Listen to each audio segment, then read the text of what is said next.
The story of Samson. Dear friends, today's story is about a person whom you may have heard about many times before, Samson. Still, today we will listen to it once more in a more detailed manner. Because Israel sinned against God and provoked him to anger, he gave them over to the Philistines. So now they are under Philistine control. At that time there lived a man named Manoah in the tribe of Dan. As his wife was barren, they did not have children. The angel of the Lord appeared to that woman and said, "You shall conceive and give birth to a son. He shall be a Nazarite from birth, so he should not cut his hair or drink wine or any fermented drinks, and he shall not eat anything unclean." He also said that he will save Israel from Philistia. When the angel of the Lord said all these things, she was alone. So she told these things to her husband.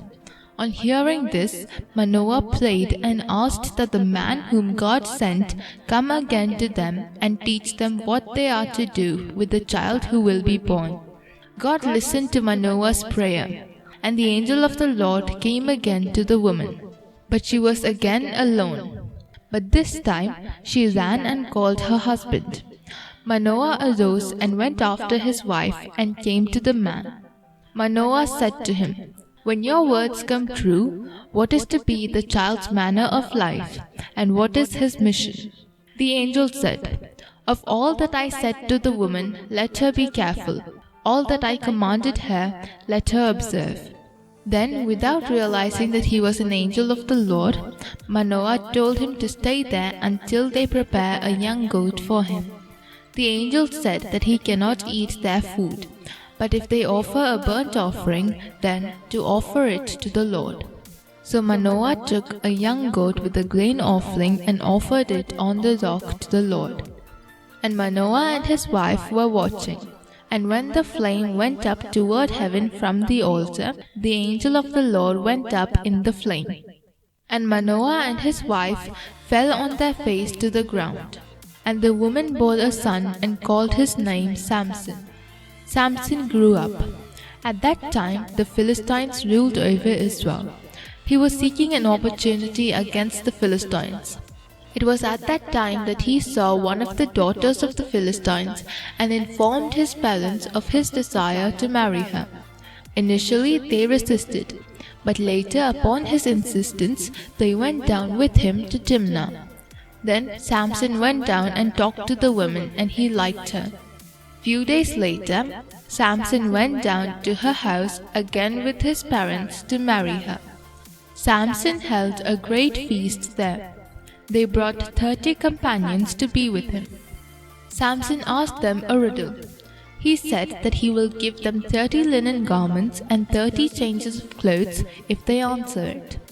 But if they cannot answer it, they should give Samson 30 linen garments and 30 changes of clothes. For 3 days they could not solve the riddle.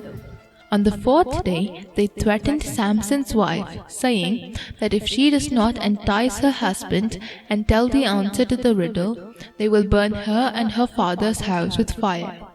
Samson's wife wept over him and asked for the answer. She wept before him the 7 days that their feast lasted. And on the 7th day he told her, because she pressed him hard. Then she told the riddle to her people. Thus on the 7th day before the sun went down, the men of the city came to him and answered the riddle. Even though Samson knew that they found the answer through his wife, as they answered the riddle, he still had to keep his word. And the Spirit of the Lord rushed upon him, and he went down to Ashkelon and struck down 30 men of the town, and took their spoil and gave the garments to those who had told the riddle. In hot anger he went back to his father's house, and Samson's wife was given to his companion. After some days, at the time of wheat harvest, Samson went back to visit his wife. When Samson heard that his wife was given to his companion, he was angry. So Samson went and caught 300 foxes, and took torches, and turned them tail to tail, and put a torch between each pair of tails.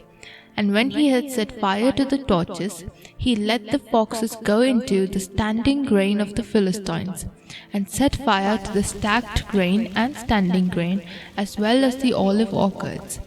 When the Philistines asked about who had done that, they found out that it was Samson, and the reason why he did this.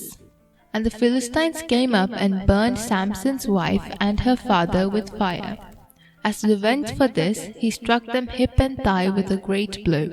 And he went down and stayed in the cleft of the rock of Etham. Then the Philistines came up and encamped in Judah and made a raid on Lehi. Then 3,000 men of Judah went down to the cleft of the rock of Etham and spoke to Samson. To avoid a fight, they bound Samson with his permission and led him out of the rock. When he came to Lehi, the Philistines came shouting to meet him. Then the Spirit of the Lord rushed upon him, and the ropes that were on his arms became as flax that has caught fire, and his bonds melted off his hands. He found a fresh jawbone of a donkey, and put out his hand and took it, and with it he struck 1,000 men. Then, when he went to Gaza, the Gazites set an ambush to kill him. But Samson arose at midnight, and took hold of the gate of the city, and the 2 posts, and pulled them up, bar and all, and put them on his shoulders, and went away. And news of Samson's strength spread all over the place. Then he fell in love with a woman named Delilah. And the lords of the Philistines came up to her and spoke to her.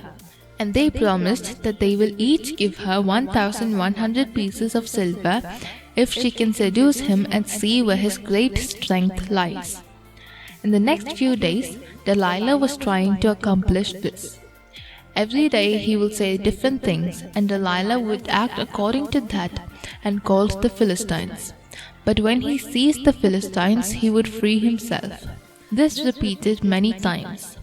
Delilah, who understood that Samson was not telling the truth, pressed him hard with her words day after day, and his soul was vexed to death. And he told her all his heart, and said to her that a razor has never come upon his head, and if his head was shaved, then his strength will leave him. When Delilah saw that he had told her everything, she sent and called the lords of the Philistines. They came to her and brought the money in their hand. She made him sleep on her knees. Then she called a man and had him shave off the 7 locks of his head. His strength left him. And she said, "The Philistines are upon you, Samson." And he awoke from his sleep. He thought he would shake himself free as before. But he did not know that the Lord had left him. And the Philistines seized him and gouged out his eyes and brought him down to Gaza. They bound him with bronze shackles. But the hair of his head began to grow again after it had been shaved. Now the lords of the Philistines gathered to offer a great sacrifice to their God and to rejoice, for they said that their God has given Samson into their hand. They called Samson to entertain them, and he entertained them. They made him stand between the pillars. On the roof were 3,000 men and women who looked on while Samson entertained, and all the lords of the Philistines were there. Then Samson called to the Lord, and asked that he be strengthened so that he may be avenged on the Philistines for his 2 eyes. And he grasped the 2 middle bars on which the temple rested, and he leaned his weight against them, his right hand on one and his left hand on another. And the house fell upon the lords and upon all the people who were in it. So the dead whom he killed at his death were more than those whom he killed during his life. Then his brothers and all his family came down, and they took him and buried him in the tomb of Manoah. He judged Israel 20 years. Thus Samson's story ends here. As in those days Israel had no king, and they didn't want to submit to God their king, everyone did what was right in his own eyes. In the next story we will see some of the wickedness they did and the consequences they faced. God bless you.